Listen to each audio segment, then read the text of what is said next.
Hi hello, ನಾನು ನಿಮ್ಮ ಪ್ರೀತಿಯ ಮ್ಯಾಜಿಕ್ ರಮೇಶ್. ಮಂಡ್ಯ ಜಿಲ್ಲೆ ಮಳವಳ್ಳಿ ತಾಲೂಕು ಹಲಗೂರು ಹೋಬಳಿ ಅಂಡನಹಳ್ಳಿ ಗ್ರಾಮದಲ್ಲಿ ನೂತನವಾಗಿ ನಿರ್ಮಾಣಗೊಂಡ ಶ್ರೀ ಸಿದ್ಧಿವಿನಾಯಕನಿಗೆ ಪ್ರಾಣ ಪ್ರತಿಷ್ಠಾಪನೆ ಮಾಡಲಾಗಿದ್ದು, 48 ದಿನಗಳ ಕಾಲ ಮಂಡಲ ಪೂಜಾ ಕಾರ್ಯಕ್ರಮವನ್ನು ಸುತ್ತಮುತ್ತಲಿನ ಗ್ರಾಮಸ್ಥರ ಸಹಕಾರ ಸಹಾಯ ಹಸ್ತದಿಂದ ಅದ್ಧೂರಿಯಾಗಿ ಹಾಗೂ ಸಂಭ್ರಮದಿಂದ ಆಚರಿಸಲಾಯಿತು. ಈ ಮಂಡಲ ಪೂಜಾ ಕಾರ್ಯಕ್ರಮ ಭಕ್ತಿ, ಶ್ರದ್ಧೆ ಮತ್ತು ಪರಿಶುದ್ಧತೆಯ ಧಾರ್ಮಿಕ ಆಚರಣೆಯಾಗಿರುತ್ತದೆ. ಈ ಪೂಜಾ ಕಾರ್ಯಕ್ರಮವನ್ನು 48 ದಿನಗಳ ಕಾಲ ನಿರಂತರವಾಗಿ ನಡೆಸುತ್ತಾ ಬಂದಿದ್ದಾರೆ. ಇದರಲ್ಲಿ ಭಾಗವಹಿಸುವ ಭಕ್ತಾದಿಗಳು ಕಠಿಣ ನಂಬಿಕೆ ಮತ್ತು ಸಮನ್ವಯವನ್ನು ಅನುಸರಿಸುತ್ತಾರೆ. ಈ ಅವಧಿಯಲ್ಲಿ ಭಕ್ತಾದಿಗಳು ದೇವರ ಸ್ಮರಣೆ, ಜಪ, ಧ್ಯಾನ ಮಾಡುತ್ತಾರೆ. ಶ್ರೀ ಸಿದ್ಧಿವಿನಾಯಕ ದೇವಾಲಯದಲ್ಲಿ ಪ್ರತಿನಿತ್ಯವೂ ದೇವರಿಗೆ ವಿಶೇಷ ಪೂಜೆ, ವಿಶೇಷ ಅಲಂಕಾರ, ಹೋಮ ಹವನಗಳು ನಡೆಯುತ್ತಿದ್ದವು. ಸುತ್ತಮುತ್ತಲಿನ ಗ್ರಾಮದ ಭಕ್ತಾದಿಗಳಿಂದ ಸಹಕಾರ ಸಹಾಯ ಹಸ್ತದಿಂದ ಪ್ರತಿನಿತ್ಯವೂ ಸಹಸ್ರಾರು ಭಕ್ತರಿಗೆ ಅನ್ನ ಸಂತರ್ಪಣೆ ಹಾಗೂ ಪ್ರಸಾದ ವಿತರಣೆ ನಿರಂತರವಾಗಿ 48 ದಿನಗಳು ಸಹ ನಡೆಸಿಕೊಂಡು ಬಂದಿದ್ದಾರೆ. ಪೂಜಾ ವಿಧಾನದಿಂದ ತನು, ಮನ ಮತ್ತು ಆತ್ಮವನ್ನು ಶುದ್ಧಗೊಳಿಸಿ ಭಕ್ತರಲ್ಲಿನ ಧಾರ್ಮಿಕ ಶ್ರದ್ಧೆಯನ್ನು ಹೆಚ್ಚಿಸುತ್ತದೆ ಹಾಗೂ ಗ್ರಾಮದಲ್ಲಿ ಶಾಂತಿ, ಭಕ್ತಿ, ಐಕ್ಯತೆ ಮತ್ತು ಸಹಕಾರ ಮತ್ತು ಸಹಬಾಳ್ವೆಯ ಬದುಕನ್ನು ಬಾಳಲು ವೃದ್ಧಿಸುತ್ತದೆ. ಇಂತಹ ಧಾರ್ಮಿಕ ಆಚರಣೆ, ಸಂಸ್ಕೃತಿ ಹಾಗೂ ಸಂಪ್ರದಾಯಗಳ ಸಂರಕ್ಷಣೆ ಮಾಡುವುದರಲ್ಲಿ ಈ ಗ್ರಾಮವು ಮಹತ್ವಪೂರ್ಣ ಪಾತ್ರ ವಹಿಸಿದೆ. ಹೀಗೆ ಸುತ್ತಮುತ್ತಲಿನ ಗ್ರಾಮದ ಗ್ರಾಮಸ್ಥರೂ ಸಹ ಈ ಗ್ರಾಮದ ತತ್ವ ಸಿದ್ಧಾಂತಗಳನ್ನು ಅನುಸರಿಸಿದರೆ ನಮ್ಮ ಗ್ರಾಮ, ನಮ್ಮ ಜಿಲ್ಲೆ, ನಮ್ಮ ರಾಜ್ಯ, ನಮ್ಮ ದೇಶ ಸುಭಿಕ್ಷೆಯಾಗಿ ಪರಿವರ್ತನೆಯಾಗುವುದರಲ್ಲಿ ಯಾವುದೇ ಸಂದೇಹವಿಲ್ಲ. ಇದಕ್ಕೊಂದೇ ಮಂತ್ರ: ಗ್ರಾಮದ ಗ್ರಾಮಸ್ಥರ ಒಗ್ಗಟ್ಟು. ಸನಾತನ ಧರ್ಮ ಉಳಿಸಿ ಬೆಳೆಸಿ. ಧರ್ಮಕ್ಕೆ ಜಯವಾಗಲಿ, ಧರ್ಮದಿಂದಲೇ ಶಾಂತಿ. ಜೈ ಹಿಂದ್, ಜೈ ಕರ್ನಾಟಕ. ನನ್ನ ಬಣ್ಣದ ಜಗತ್ತು ಚಾನಲನ್ನು ಸಬ್ಸ್ಕ್ರೈಬ್ ಮಾಡಿಕೊಳ್ಳಿ, ಲೈಕ್ ಮಾಡಿ, ಶೇರ್ ಮಾಡಿ. ನನ್ನ ಮುಂದಿನ ಸಂಚಿಕೆಗಾಗಿ ಕಾಯುತ್ತಾ ಇರಿ.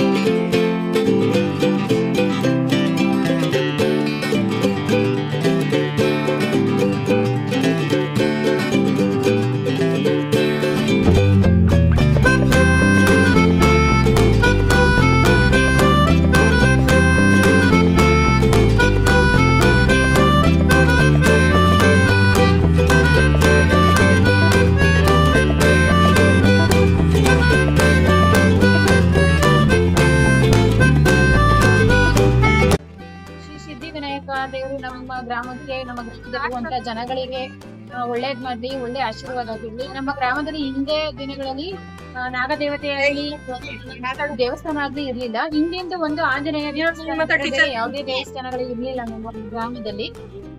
ಈ ದೇವಸ್ಥಾನನ ನಮ್ಮ ಊರ್ನವರೆಲ್ಲ ಸೇರಿ ಶಿವಲಿಂಗೇಗೌಡರು ಮತ್ತೆ ಮಂಜುಯವರು ಪೂರ್ತಿ ಮಾತನಾಡಿ ಎಲ್ಲರ ಹತ್ರನೂ ಒಗ್ಗಟ್ಟಾಗಿ ಸೇರಿ ಇಂಥ ದೇವಸ್ಥಾನ ತರಬೇಕು.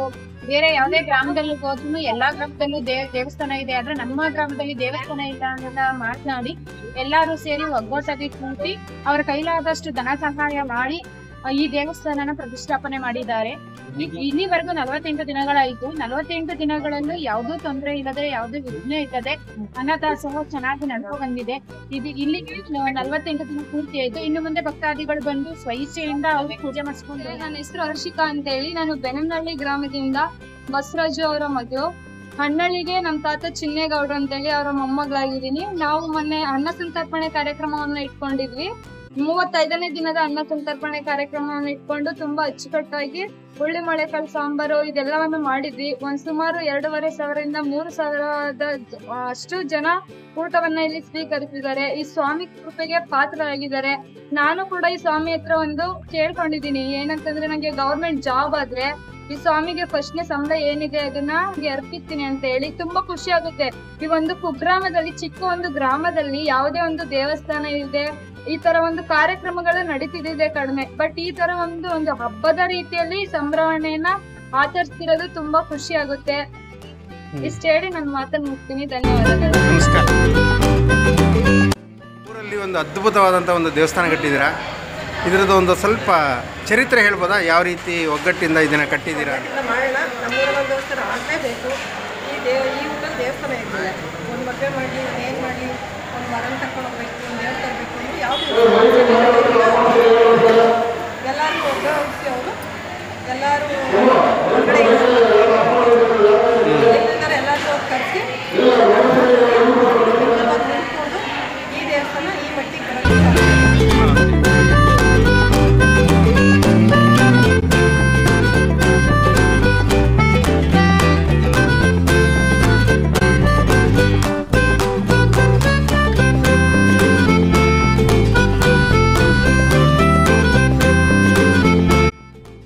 ನಮ್ಮ ಊರಿನ ಕರಿಕಾಳೇಗೌಡರ ಮಗ ಅಂತ ಇವರು ಬೆಂಗಳೂರಲ್ಲಿ ಉದ್ಯೋಗದಲ್ಲಿದ್ದಾರೆ.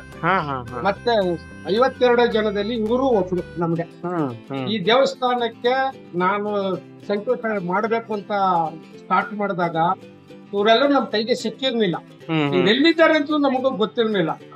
ಅವರಾಗಿ ಹುಡುಕ ಬಂದು ಇವತ್ತುವರೆಗೂ ನನ್ ಜೋಬಕ್ ತಂದು ದುಡ್ಡ ಕೊಡ್ತಾ ಇದ್ದಾರೆ, ಹೆಲ್ಪ್ ಮಾಡಿದ್ದಾರೆ. ನನ್ನ ಬೆನ್ನೆಲುಬಾಗಿ ನಿಂತು ಈ ದೇವಸ್ಥಾನ ಈ ಮಟ್ಟಕ್ಕೆ ತರಬೇಕಾದ್ರೆ ಶಿವರಾಜು ತುಂಬಾ ನನಗೆ ಹೆಲ್ಪ್ ಮಾಡಿದ್ದಾರೆ. ಬ್ಯಾಕ್ ಸಪೋರ್ಟ್ ಆಗಿ ಹೆಲ್ಪ್ ಮಾಡಿದ್ದಾನೆ. ಇವತ್ತುವರೆಗೂ ಹೆಲ್ಪ್ ಮಾಡ್ತಾ ಇದ್ದಾನೆ. ಮುಂದಿನ ನಾನು ನಿನ್ಗೆ ಹೆಲ್ಪ್ ಮಾಡ್ತೀನಿ ಕಾರಣ ಅಂತ ವಾಗ್ದಾನ ಕೊಟ್ಟಿದ್ದಾನೆ. ಇದು ಇವರ ಈ ದೇವಸ್ಥಾನಕ್ಕೆ ಇರೋ ಕೊಡುಗೆ. ಇಂತ ಅವ್ರು 10 ಜನ ನನ್ನ ಜೊತೆನಲ್ಲಿದ್ರೆ ಇನ್ನೂ ಒಂದ್ ದೇವಸ್ಥಾನ ಕಟ್ತೀನಿ ಅನ್ನೋ ಧೈರ್ಯ ಹೇಳಿ ಅವ್ರಿಗೆ ಮಕ್ಕಳಿಗೆ ಅವರಿಗೆ ಒಳ್ಳೆ ಆಯುಷ್ ಕೊಡ್ಲಿ, ಆರೋಗ್ಯ ಕೊಡ್ಲಿ, ಕೆಲಸದಲ್ಲಿ ಅಭಿವೃದ್ಧಿ ಕೊಡ್ಲಿ ಅಂತ ಗಣೇಶನ ಸಿದ್ಧಿವಿನಾಯಕ ಗಣೇಶನ ಕಡೆಯಿಂದ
ನಮ್ಮ ದೇವಸ್ಥಾನದ ಪೂಜಾ ಕಾರ್ಯಕ್ರಮದ ವಿಡಿಯೋವನ್ನು ಬಣ್ಣದ ಜಗತ್ತು ಯೂಟ್ಯೂಬ್ ಚಾನಲ್ನಲ್ಲಿ ಚಿತ್ರೀಕರಿಸಲಾಗಿದೆ. ದಯವಿಟ್ಟು ಬಣ್ಣದ ಜಗತ್ತು ಯೂಟ್ಯೂಬ್ ಚಾನಲನ್ನು ಸಬ್ಸ್ಕ್ರೈಬ್ ಮಾಡಿಕೊಳ್ಳಿ, ಲೈಕ್ ಮಾಡಿ, ಶೇರ್ ಮಾಡಿ. ನಾವು ಇಲ್ಲೇ ಪಕ್ಕದ ಗ್ರಾಮದ ಬೆನ್ನಳ್ಳಿ ಗ್ರಾಮದವರು ಮನಸಂಬಿಟ್ಟು ಈ ಹಣ್ಣಳ್ಳಿ ಗ್ರಾಮದಲ್ಲಿ ಒಂದು ದೇವಸ್ಥಾನ ನಿರ್ಮಿಸಬೇಕು ಅಂದ್ಬಿಟ್ಟು ಯಾರೋ ಮುಂದಾದವ್ರು ನಿಂತ್ಕೊಂಡು ಒಂದು ಹೊಸದಾಗಿ ದೇವಸ್ಥಾನ ನಿರ್ಮಾಣ ಮಾಡಿ ಆ ನಿರ್ಮಾಣವನ್ನ ವಿಜೃಂಭಣೆಯಿಂದ ನೆರವೇರಿಸ್ಬಿಟ್ಟು ಈ 48 ದಿನ ಪೂರ್ತಿ ಪೂಜೆ ನಡೆಸ್ಕೊಳ್ಬೇಕಂತ ಹಿರಿಯವರು ಆಶೀರ್ವಾದದೊಂದಿಗೆ 48 ದಿನ ಪೂಜೆ ಮಾಡ್ಬೇಕು ಅಂದ್ರಲ್ಲ, ಯಾತಕ್ಕೋಸ್ಕರ ಅಂದ್ರೆ ಹೊಸದಾಗಿ ದೇವಸ್ಥಾನ ಪ್ರತಿಷ್ಠಾಪನೆ ಜೀವನೋದ್ಧಾರ ಆಗಿರೋ ಉದ್ದೇಶದಲ್ಲಿ ಪುರಾತನ ಕಾಲದಾಗಿದ್ರೆ ಏನಿರ್ಲಿಲ್ಲ. ಇವಾಗ ಇವರು ಸ್ವಯಂಕೃತವಾಗಿ ಹೊಸದಾಗಿ ಜಾಗನ ಇದು ಮಾಡಿ ಪ್ರತಿಷ್ಠಾಪನೆ ಮಾಡಿರೋದ್ರಿಂದ ಆ ಸ್ವಾಮಿಗೆ ಒಂದು ದಿವಸ ಪೂಜೆನ ಪುರಸ್ಕಾರವನ್ನು ಕೊಟ್ಟು ಊರಿನ ಒಂದು ಶಾಂತಿ ನೆಮ್ಮದಿಗೋಸ್ಕರ ಜನರ ಏಳಿಗೆಗೋಸ್ಕರ ಈ ಕಾರ್ಯಕ್ರಮ ಹಮ್ಮಿಕೊಳ್ಬೇಕಾಯ್ತು. 4 ಜನಕ್ಕೆ ಅನ್ನದಾನ ಅನ್ನೋದು ಮುಖ್ಯವಾಗಿರೋದ್ರಿಂದ ಈ ಅನ್ನದಾನ ಪ್ರಕಾರವಾಗಿ ಮಾಡಿದ್ರೆ ಇದು ಒಳ್ಳೇದಾಗುತ್ತೆ ಅಂತ ಹೇಳಿ ಪೂಜೆ ಜೊತೆಗೆ ಅನ್ನದಾನ ನೆರವೇರಿಸ್ಕೊಟ್ಟು ಅದಕ್ಕೆ ಅಕ್ಕಪಕ್ಕದ ಗ್ರಾಮಸ್ಥರ ಜನಗಳು ಬಂದು ಆ ಪ್ರಸಾದ ಸ್ವೀಕರಿಸಿ ಭಗವಂತನ ಕೃಪೆಗೆ ಪಾತ್ರರಾಗಿದ್ದಾರೆ.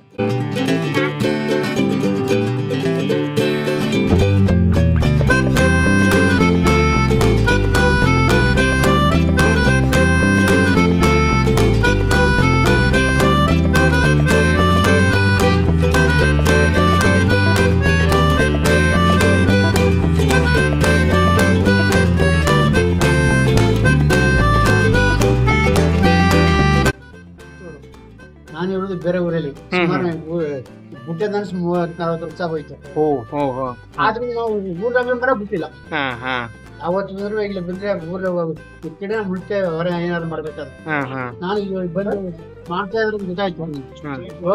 ಹೋದ್ ವಾರ ಬಂದಿದ್ದೆ, ಪೂಜೆ ಮಾಡಿಸ್ಕೊಂಡು ಹೋದೆ. ಇವಾಗ ಬರೋ ಇದು ಏನೋ ಒಂದು ಚಿಕ್ಕ ಇದ್ ಮಾಡಿದ್ದಾರೆ, ಓಕೆ ಸಂತೋಷ ಆಯ್ತು. ಓಕೆ, ಬಹಳ ಖುಷಿ ಆಯ್ತು.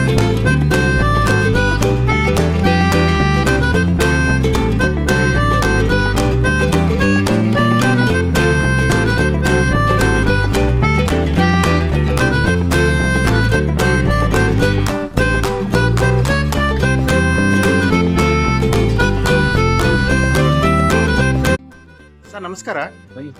ಇವತ್ತಿನ ಒಂದು ಕಾರ್ಯಕ್ರಮಕ್ಕೆ ನೀವು ಭಾಗವಹಿಸಿದ್ದೀರಿ. ಈ ಚಿಕ್ಕ ಗ್ರಾಮದಲ್ಲಿ ಇಷ್ಟು ದೊಡ್ಡ ದೇವಸ್ಥಾನ ಮಾಡಿರೋದೇ ಒಂದು ಹೆಮ್ಮೆ ವಿಚಾರ. ಅದಕ್ಕೆ ಎಲ್ಲಾರು ಶ್ರಮವಹಿಸಿ ಊರಿನ ಗ್ರಾಮಸ್ಥರು, ಶಿಕ್ಷಣ, ಶ್ರೀಲಿಂಗನ ಎಲ್ಲಾರು ಏನು ಈ ದೇವಸ್ಥಾನ ಗ್ರಾಮಸ್ಥರ ಅವ್ರಿಗೂ ಕೂಡ ನಿಮ್ಮ ಕಡೆಯಿಂದ ಧನ್ಯವಾದ ಹೇಳ್ತಾ ಈ ದೇವಸ್ಥಾನ ಹಿಂಗೆ ಮುಂದುವರ್ಕೊಂಡು ಹೋಗಿ ಅಂತ ಥ್ಯಾಂಕ್ ಯು ಸರ್.